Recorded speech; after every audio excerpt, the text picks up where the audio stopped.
still stuck in your 9 to 5? Let me tell you why it's draining your life.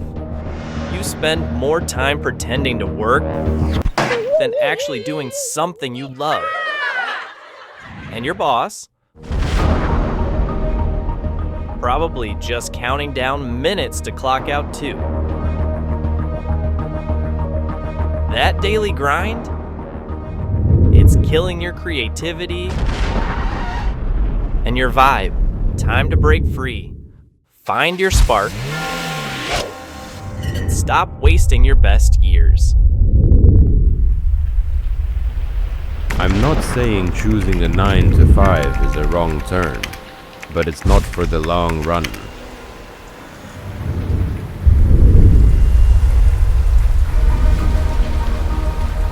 If you like informational videos, please subscribe Dissect Zone.